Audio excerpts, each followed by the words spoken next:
Hello, everyone. Welcome back for a little solo cast. It's been a minute since I've just popped on here, and I have some exciting topics that I've planned to record on today. So I hope that you enjoy them.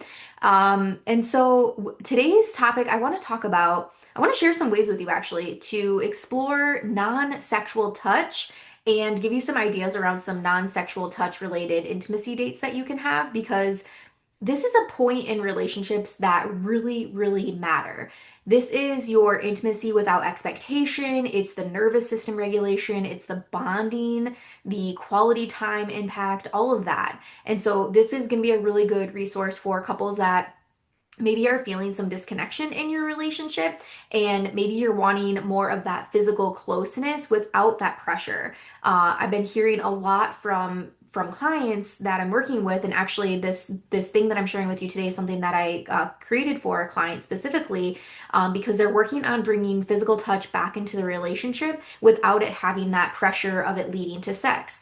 Now, I have a guest coming on. Vanessa and Xander Marin are actually coming onto the show here next month to record about the bristle effect in relationships. So you're going to hear about the bristle effect more in detail when I have them on the show, which I am just so excited about. I'm already fangirling about it. I cannot believe that they said yes to coming on the show.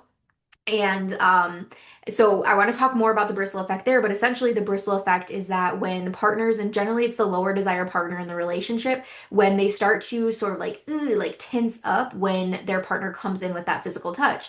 And it's generally linked because they think, oh, okay, I'm not in the mood right now. So instead of, if I tense up, right, that's going to be that cue that I'm not in the mood, I'm not wanting sex, I don't want this to go any further. And it's often stemming from that fear that if I engage, if I kiss you, if I cuddle with you, if I kiss you for too long, even, or if we make eye contact, if we hug for too long, right? All of these things that also could be considered, non-sexual touch, that if we do those things for too long, it's essentially going to lead on our partner to thinking that we want more. And so then over time, that lower desire partner tends to just shut down physical contact altogether.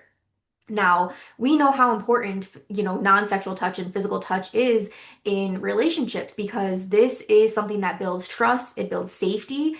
When we experience physical touch, especially from a person we love, that is firing off those hormones, the oxytocin. It's again centralizing and calming down the nervous system. So physical touch can be such an important critical, crucial part of relationships. And so I wanted to bring you these ideas today that are, again, sort of like date night ideas that you guys can incorporate into your relationships that don't involve any sort of like sexual touch specifically. And this is actually many of these aren't even going to involve physical touch at all because what I'm giving you here is going to be that buildup.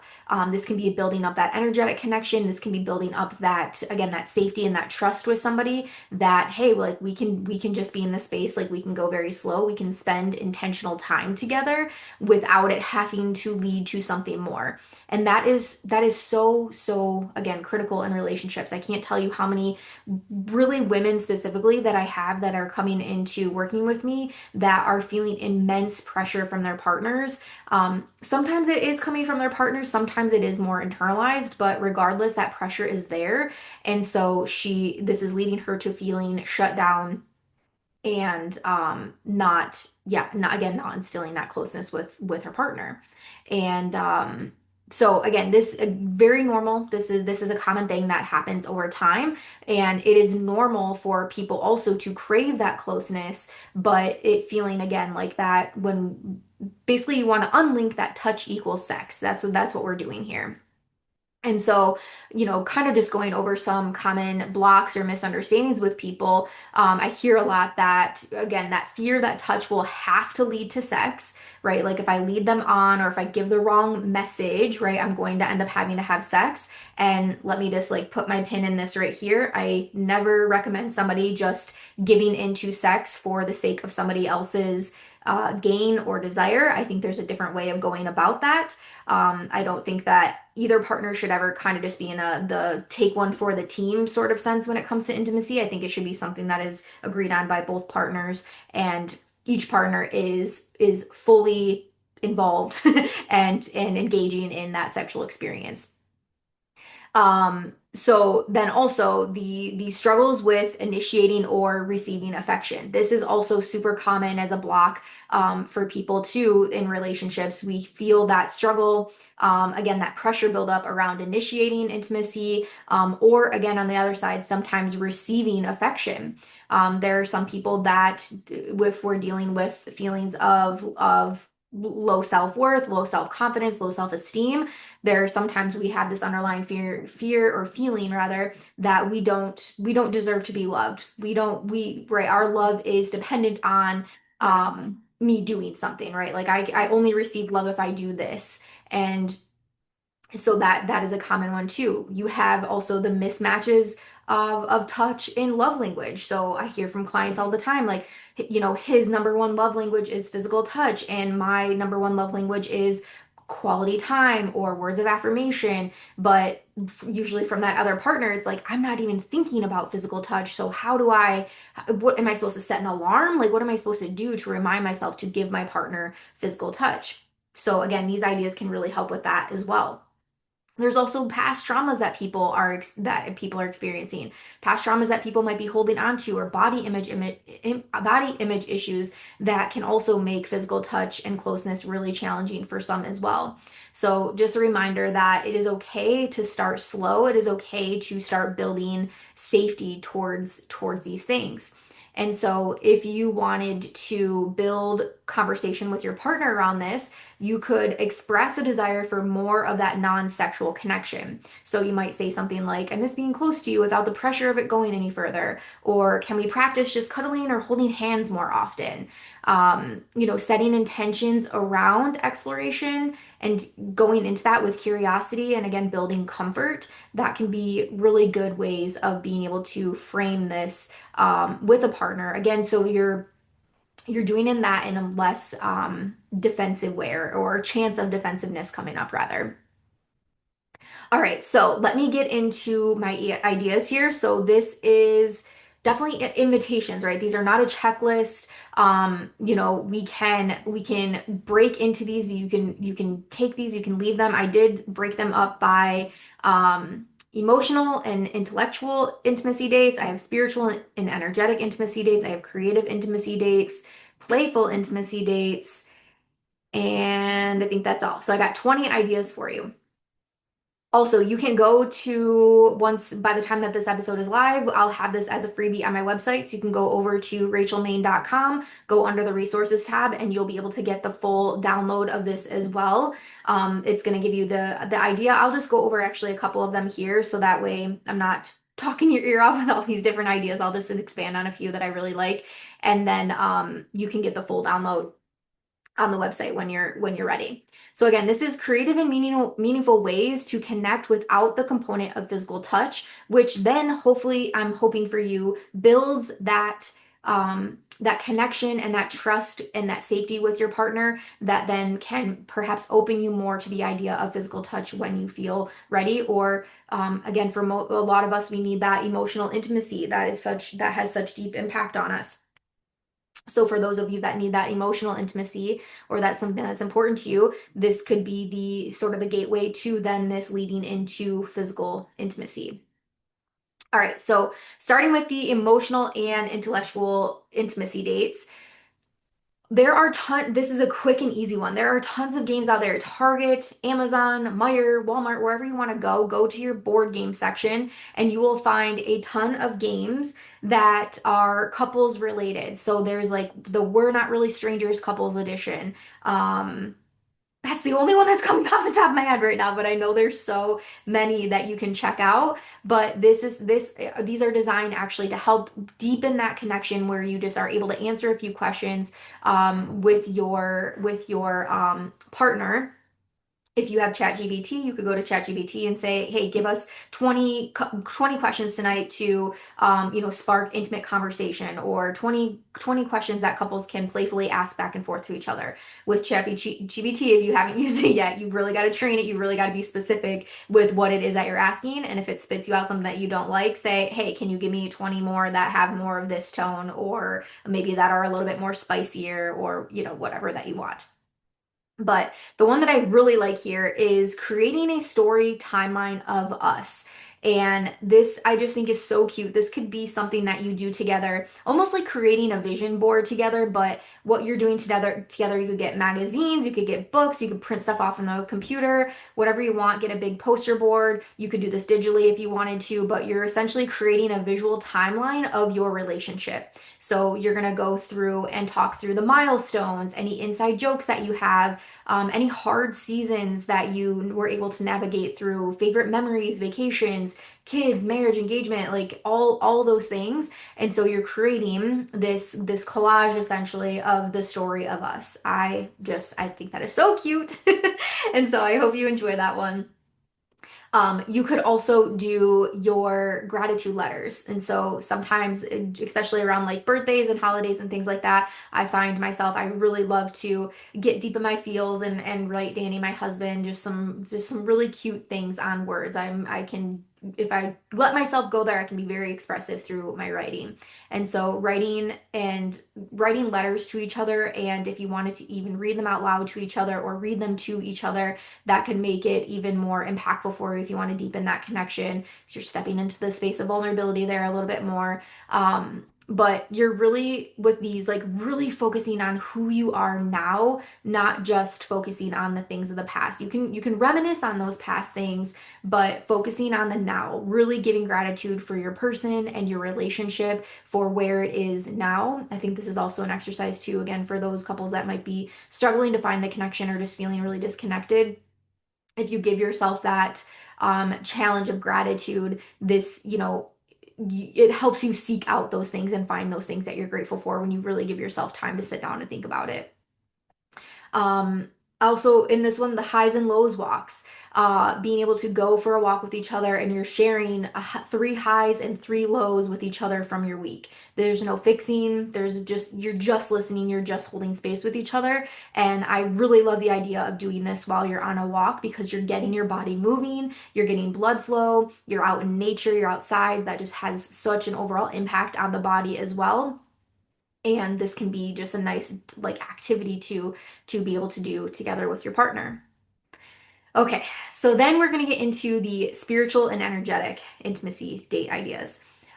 You've probably heard me talk about eye gazing before on the podcast here. Eye gazing is such a wonderful opportunity for you and your partner to connect eyes, sync your breath together. So you're going to sit facing each other and you're going to breathe in together. Try this for at least one minute minimum, but if you can go for 5 minutes, even longer if you wanted to, this can be an incredibly grounding practice that just speaks to the person of like, I see you, I feel you, I'm here with you, thank you, I love you, right? And so you don't even need to say anything throughout this if you don't want to. You could introduce some prompts to share back and forth. So when I lead couples through eye gazing practice, I'll give them prompts such as I admire you for, I love you so much because, what I'm most attracted to you is, or what I'm most attracted about you is da da da. And so you could do some things back and forth like that if you wanted to. Okay, then there is music mapping. I think this is also a good one for the creative people. And so you're creating and sharing playlists that represent your current state. So you can play them together and then you could share why you picked each of those songs. So this could be a fun exercise to do. If you have Spotify, also you could create a playlist together. And so you could, whoever has the Spotify account, you could invite each other so you have that shared playlist with one another. This is pretty common if you want to make a sex list together. You could each add songs for your sex list if you want like a slow sex, if you want like a ratchet sex. I don't know. Like there's definitely a difference in the vibe with the sex list. Our sex list is definitely a good mixture of all of the things, so it can get a little crazy sometimes when we decide to tap into that one. um, all right, so those two are my favorite on there. I also love, I keep seeing it, and this is more into the creative intimacy dates, but I keep seeing the like painting each other. So you paint your partner. I think that is a super cute idea, or even just painting side by side with no rules. Or I like the you each get 2 minutes to paint something, and then you switch canvases, and then 2 minutes more to paint something. You switch, and then it's like so you're creating something together. I think that is super, super fun. I also love the creating a story together. So if you, especially if you're someone that is into reading erotica, same thing, like go into your phone, either go into your notes app and share that note with your partner if you both have iPhones, or you could do this in a Google Doc, whatever works for you. But basically, you're creating a shared note together and you're building that story. This could be, again, pick your flavor here. This could be a love story that you're writing together. This could be a spicy little erotica story that you're building together. This could be you're each writing out a fantasy together. And so, you're taking turns adding, you're going back and forth. So this again could be playful, this could be romantic, but this really gives you space to let the imagination lead here. And I love this one, especially for my long distance couples. I think that this is actually all of these really could be good for long distance couples, but I love this one's to get, especially for those that are wanting to bring in more intimacy in their long distance time. So yeah, I think that one's super cute. Anyways, I won't say anymore, but writing a story together, I think that that could be super, super fun. Okay, what else? I mean, scrapbooking, memory journal, making a mocktail or a cocktail together. Actually, I just finished the book, Till Summer Do Us Part. Super cute by Megan Quinn. I would recommend it. It was a really fun summer read. Got some good smut in there. And in that book, they had to invent a drink together and then they had to name it. And they had to use ingredients and name it based on their relationship. And so they created a drink called the prickly pear because why did they choose the prickly pear? Oh, prickly pear, P-A-I-R, but it did have pear flavor in it, which I thought was really cute. Also, sorry, spoiler if you are going to read the book. But I thought that was really cute. And so that was a reflection of their relationship, just kind of being a little rocky in that moment. And then now that they're coming back together as a pair, they did tequila in there. I mean, yeah, I won't give it all away, but um, I think that this could be really fun. So making two drinks together so that you could toast. Maybe you want to set an intention to that toast. Drink them together. Again, mocktail or cocktail, whatever is your flavor. Um, okay, and then finally getting into these playful intimacy dates. So very fun. The would you rather, the never have I ever's. I think those could be super popular. I have the idea on here of dressing each other, and so you could pick out funny outfits for each other, or do like a little mini fashion show with each other, a photo shoot, doing something like a talent show together, creating a bucket list jar, or again, it's a little spicier, a sex bucket list jar if you wanted to have a podcast on that. If you want to go back and listen to that, I had Janae on the show with me to discuss creating a sex bucket list. Um, just trying something random together. Like Danny and I, we we are not soccer people at all. We won one. We got tickets in a Secret Santa gift between our siblings for Christmas, and it was two tickets to the Detroit City Soccer Club event here in Michigan, and we went with them and had a freaking blast. And we just went to our second game on Friday night, just him and I together. And I looked over at him. I was like, I love that we're doing this because none of us grew up playing soccer. None of us really like fully know the sport of soccer all that well. We did both watch Ted Lasso together and loved it. Like highly recommend if you haven't watched Ted Lasso.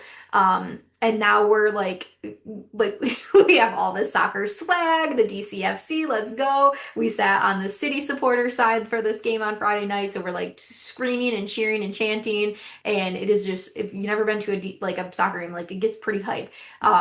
And then afterwards, I'm like getting autographs from the players. Like it was such a fun time. And I remember saying to him during the game, I was like, this is so fun. Like this is something that I feel like is one of the things that we're actually learning together for the first time. And so it's just both been really kind a little bit out of our comfort zone, but just definitely something new. We know that we're both sports people, but soccer again was not something that I probably would have rolled my eyes if somebody asked me to go to a soccer game in the past. But yeah, it's anyway. So creating something, doing a cooking class, a drawing class, I don't know, origami. Like what do you like to do? What sounds interesting to you? And if you don't want to go somewhere, you could totally look things up on YouTube. DIY creative ideas or something like that. at-home karaoke might be another fun one that you could do. And yeah, bonus, if you want to make it cute and sweet, you could pick a song that reminds you of your partner. So I hope that these are good. I hope these kind of got your mind juggling, racing. I don't know. Hopefully, this maybe created some excitement or maybe sparked some excitement for you in your relationship again. And if you wanted to close these rituals and close these connection nights and these intimacy date nights, you could end them with, just a quick share back and forth with each other. I think that this also can make impact on it, especially for those of you that might be feeling that pressure to perform or pressure for things to lead to sex. So you could share with your partner, I got some sentences. So one thing I appreciated about you tonight was one thing I'm taking away from the experience is thank you for showing up with me. And so that could be again just a nice little reflection point to allow your partner to say like I see you, again I hear you, I'm with you, I feel you. And again building that trust and safety with each other. So just reminders that this is about connection. This is not about perfection. This is like if let's say you do the painting and the paintings totally suck. Who cares? Like it is really about the connection. It's about having that shared experience with somebody that you love. And even these small shifts can create emotional safety and really, really open the door for that deeper intimacy. And so I just want to validate any resistance or discomfort that may have came up when sharing some of these ideas. Maybe some of these were not in your wheelhouse or not your cup of tea, and that is totally, totally fine. But I would love to hear from you if you're listening to this episode. I'd love to hear from you what you're trying, or if you take pictures and you want to tag me on social media that you're trying these date night ideas. I would love to hear from you. If you have other ideas that you and your partner love to do, and I can add them to my list, I'd like to hear those too. So again, you can find the non-sexual intimacy dates at rachelmaine.com under the resources tab. There's a ton of other resources under there as well. But I hope that you enjoyed this. Let me know if you have any questions. Thank you for continuing to listen to this show. And I think that's all I got for you today. Have a good one, guys.